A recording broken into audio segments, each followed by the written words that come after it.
Hello everyone, welcome to CH law. आज हम फिर से पेमेंट ऑफ ग्रेजुएटी एक्ट के फीचर्स को जानेंगे। रिसेंट वीडियोस में हमने पेमेंट ऑफ ग्रेजुएटी एक्ट होता क्या था वो हमने जाना था।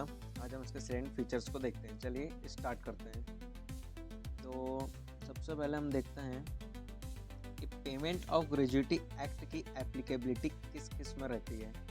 तो मैंने आपको रिसेंटली बताया था कि जो पेमेंट ऑफ ग्रेजुएटी एक्ट है ये ऐसा लॉ है कि मान के चलिए अगर आपने किसी कंपनी में 5+ ईयर्स अगर काम कर रहा है तो जो कंपनी का ओनर है वो आपको थैंक यू के बदले क्या देगा, एक रिटायर अमाउंट देगा।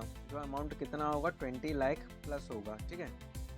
अब इसके जो फीचर्स के अंदर जो सबसे पहले आ रही है हमारी एप्लीकेबिलिटी के किस पे अप्लाइड होगा।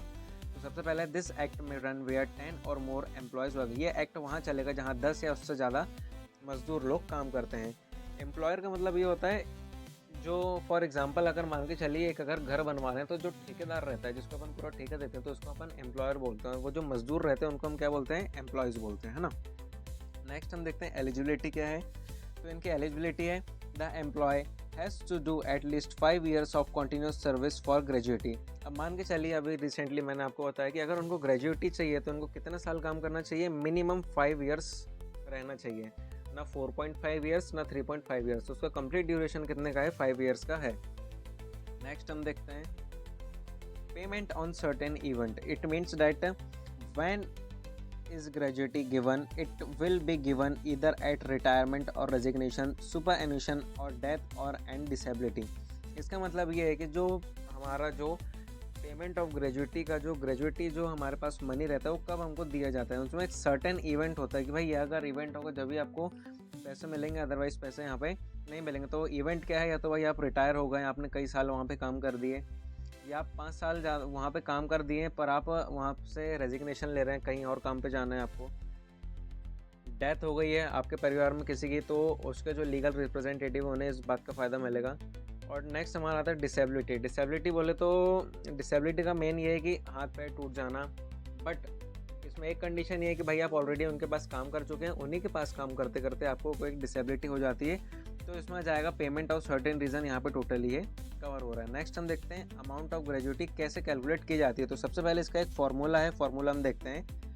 सबसे पहले आएगा जो लास्ट राउंड जो सैलरी है, मान के चलिए लास्ट सैलरी हमारी 100 रुपीज़ है, तो उसको 100 मल्टीप्लाई 15 डेज से करेंगे, और फिर यहाँ पे मल्टीप्लाई, यहाँ पे भी multiply, then number of completed year of service divided by 26। मतलब जितने साल काम कर रहे हैं, मान के चलिए अगर 10 से काम कर रहे हैं तो उसको डिवाइड किससे करना है, हमको 26 से करना है।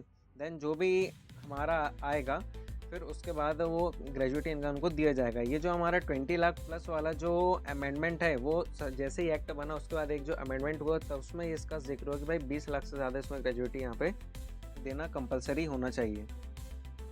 नेक्स्ट हम देखते हैं नॉमिनेशन। अब मान के चलिए आप ग्रेजुएटी जो है, वो तो मजदूर लोग उनको तो इतना पता नहीं रहता है, तो जो नॉमिनी रहता है, जो भी आपकी इनकम रहती है, मान के चलिए 15 लाख 20 रुपये, तो उसमें नॉमिनेशन हमको देना पड़ता है। तो every eligible employer have the power to make the favour of his family and to give nomination. मतलब इसमें नॉमिनेशन हम दे सकते हैं विदाउट एनी रिस्ट्रिक्शंस। नेक्स्ट हम देखते हैं टैक्स बेनिफिट क्या प्रोवाइड करता है। मान के चलिए जो ग्रेजुएटी इनकम आपको मिले 20 लाख रुपीज़, तो इसमें क्या है, जो टैक्स जो आपका जो गवर्नमेंट काटती है वो यहाँ पे नहीं कटेगा। Only in gratuity income tax यहाँ पे क्या है, इनवैलिड है।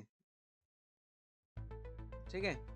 नेक्स्ट हम देखते हैं क्या कह रहा है कंट्रोलिंग अथॉरिटी। कंट्रोलिंग अथॉरिटी कौन कौन है पेमेंट ऑफ ग्रेजुएटी एक्ट के अंदर, तो ये जो लेबर कमीशन रहता है, मतलब जितने भी जो मैटर रहते हैं, मान के चलिए एम्प्लॉयर को कोई इशू चला गया, एम्प्लॉयज़ को इशू चला गया, तो वहाँ पे लेबर कमीशन का एक प्रकार से कोर्ट के तरीके से काम करता है, और लेबर कमीशन के पास ही पूरी पावर है उनको कंट्रोल करने की।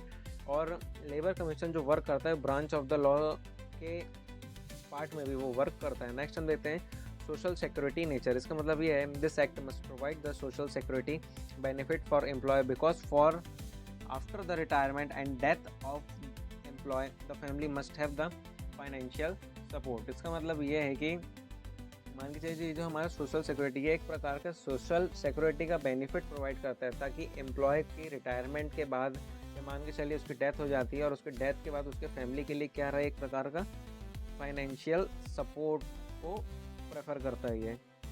नेक्स्ट हम देखते हैं। सो ओके देन, आज का जो हमारा छोटा सा लेक्चर था salient features of payment of gratuity act 1972 यहीं पे एंड होता है। मिलते हैं अपने नेक्स्ट वीडियो में। अगर आप किसी भी लॉ से रिलेटेड टॉपिक और वीडियो चाहते हो तो मुझे कमेंट में ज़रूर बताइए। मिलते हैं हम नेक्स्ट वीडियो में, तब तक के लिए बाय बाय।